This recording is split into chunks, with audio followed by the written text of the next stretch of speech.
Police থানা পল্লীবাড়ি থানার নিকটেই সুকুমার রায়ের বাড়ি। আমরা অবরোধ তুলে নেব। সুকুমার রায়কে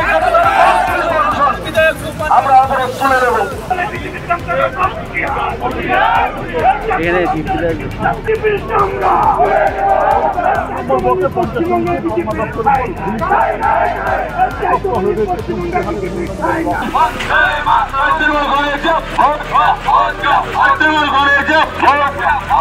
মাসখানেক আগে আমরা দেখতে পারি যে চকচকার বিভিন্ন জায়গায় আমাদের উত্তর কেন্দ্রের বিধায়ক যিনি রয়েছেন তিনি কোনোদিনই যাননি বা কোনো কাজকর্মের বিষয় নিয়ে বা 100 মিটার রাস্তার উদ্বোধন নিয়েও তিনি যাননি।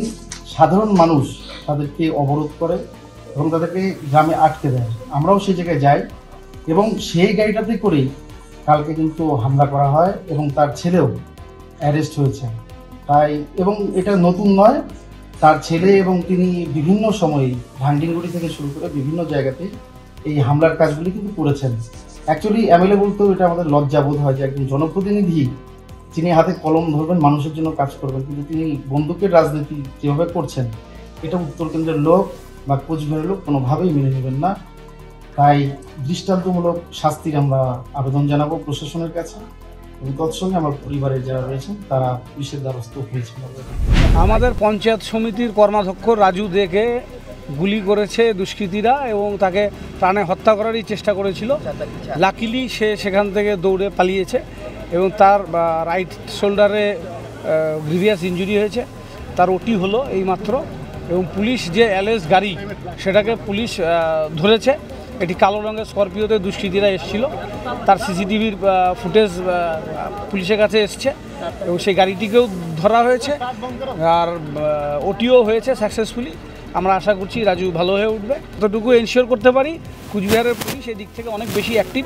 এসপি নিজে সমস্ত ঘটনা তদারকি করছেন, জেলা শাসক প্রত্যেক মুহূর্তে খোঁজখবর রাখছে। কাজেই আমাদের রাজ্য স্তরের সর্বস্তরের নেতৃত্ব থেকে জানানো হয়েছে, অভিষেক বন্দ্যোপাধ্যায়কে জানানো হয়েছে। খুব অ্যাক্টিভলি কাজ চলছে, ট্রিটমেন্টও খুব ফাস্ট হচ্ছে। আমরা 5 মিনিটের মধ্যে সবাই নার্সিংহোমে চলে এসেছি, কোনো অসুবিধা হবে না। এই যে বিজেপির যে এমএলএ সুকুমার রায়, তিনি যে স্করপিও করে ঘোরেন সেই গাড়িটাই যে সেই অভিশপ্ত রাতে ব্যবহার করা হবে আমরা স্বপ্নেও ভাবতে পারিনি। যে এলাকার এমএলএ সে তার গাড়ি করে দুষ্কৃতীরা এসে এখানকার পঞ্চায়েত সমিতির কর্মাধ্যক্ষকে গুলি করে দিচ্ছে। এটা ভাবা যায় না যে মানুষ কাকে জনপ্রতিনিধি বানিয়েছে। এই অভাবনীয় ঘটনা কুচবিহার উত্তর বিধানসভা কেন্দ্রে হলো। বিজেপির প্রাক্তন জেলা সভাপতি বিধানসভায় দাঁড়িয়ে তৃণমূলের সন্ত্রাসের কথা বলেন, অথচ তিনি তার গাড়ি নিয়ে এখানে পঞ্চায়েত সমিতির কর্মাধ্যক্ষকে গুলি করে বেড়াচ্ছে। তার ছেলে, তার সমস্ত সাথীরা তার গাড়ি ব্যবহার করছে। তাহলে বুঝে নিতে হবে সন্ত্রাসটা গ্রাম বাংলায় কারা ছড়াচ্ছে।